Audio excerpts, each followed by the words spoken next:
नेताजी सुभाष चंद्र बोस को देश का पहला प्रधानमंत्री कहने पर कंगना रनौत को सोशल मीडिया पर जमकर ट्रिगर किया गया। इस बात पर मीम्स भी बनने लगे और लोग उनकी जनरल नॉलेज पर सवाल उठाने लगे।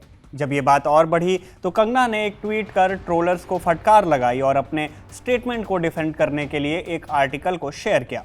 इसके बाद नेताजी के भतीजे के बेटे यानी कि ग्रैंड नेफ्यू चंद्र कुमार बोस ने भी कंगना के स्टेटमेंट पर सवाल खड़ा कर दिया। पूरे विवाद की जड़ यही है कि क्या वाकई नेताजी सुभाष चंद्र बोस भारत के पहले प्रधानमंत्री थे। इस वीडियो में आपको यही जानने को मिलेगा। हेलो एंड वेलकम, मैं हूं शुभम और आप देख रहे हैं स्विच। एक टीवी शो के दौरान नेताजी सुभाष चंद्र बोस को देश का पहला प्रधानमंत्री कहने पर कंगना रनौत को लोगों ने जमकर ट्रोल किया।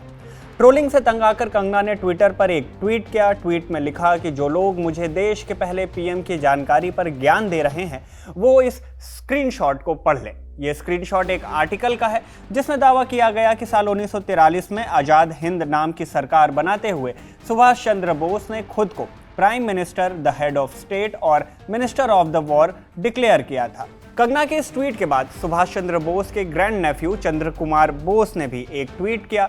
ट्वीट में उन्होंने कहा कि नेताजी सुभाष चंद्र बोस एक political thinker, soldier, statesman, visionary और अनडिवाइडेड इंडिया के पहले पीएम थे। एक अकेले नेता जो भारत के सभी समुदायों को भारतीयों के रूप में भारत की आज़ादी के लिए लड़ने के लिए एकजुट कर सकते थे। इसके अलावा उन्होंने ये भी कहा कि किसी को भी अपने पॉलिटिकल एम्बिशन के लिए इतिहास को बिगाड़ना नहीं चाहिए। नेताजी ने खुद से खुद को पीएम नहीं डिक्लेयर किया बल्कि उन्हें आज़ाद हिंद सरकार द्वारा चुना गया था। हालांकि इस बात पर किया गया उनका ट्वीट अब दिखाई नहीं दे रहा, लेकिन यहाँ सवाल आता है कि ये आज़ाद हिंद सरकार थी क्या जिसके पीएम थे नेताजी सुभाष चंद्र बोस। साल 1940 में बोस को नज़रबंद किया गया, लेकिन मार्च 28, 1941 को वो बर्लिन जाने में सफल रहे। वहाँ के भारतीय समुदाय ने उन्हें नेताजी के रूप में सराहा, उनका स्वागत जय हिंद से किया। साल 1942 में इंडिपेंडेंस लीग का गठन किया गया और भारत की आज़ादी के लिए इंडियन नेशनल आर्मी के गठन का निर्णय लिया गया। रास बिहारी बोस के निमंत्रण पर सुभाष चंद्र बोस 13 जून 1943 को पूर्वी एशिया आए।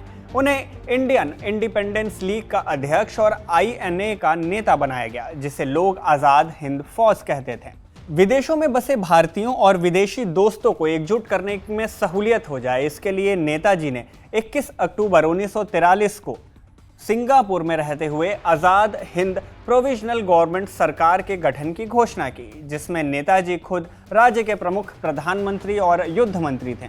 यहाँ ये बात ध्यान देने वाली है कि अर्जी हुकूमत आज़ाद हिंद यानी provisional government of Azad Hind थी, ना कि गवर्नमेंट ऑफ इंडिया जिसके पीएम थे सुभाष चंद्र बोस। इस provisional government of Azad Hind ने न केवल बोस को जापानियों के साथ समान स्तर पर बातचीत करने में सक्षम बनाया, बल्कि इंडियन नेशनल आर्मी यानी INA में शामिल होने और इसके समर्थन के लिए पूर्वी एशिया में भारतीयों को एकजुट करने में भी मदद की।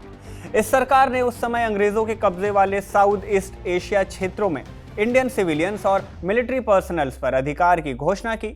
उन्होंने आज़ाद हिंद करेंसी नाम का पैसा, अदालतें और एक नागरिक संहिता सहित कई संस्थानों की स्थापना की। नेताजी का उद्देश्य आज़ाद हिंद के बैनर तले भारत को ब्रिटिश शासन से मुक्त कराने के लिए एक आर्म्ड स्ट्रगल यानी सशस्त्र संघर्ष शुरू करना था, क्योंकि उन्हें विश्वास था कि भारत के लिए स्वतंत्रता प्राप्त करने का यही एकमात्र तरीका था। लेकिन साल 1945 में नेताजी की कथित मृत्यु को आज़ाद हिंद मूवमेंट के अंत के रूप में देखा गया। तो ये थी कहानी उस provisional government of Azad Hind जिसके पीएम थे सुभाष चंद्र बोस और जिन्हें लेकर के ट्विटर से लेकर के सोशल मीडिया पर पूरी तरह से बवाल कटा हुआ है। मैं हूं शुभम और आप देख रहे हैं स्विच।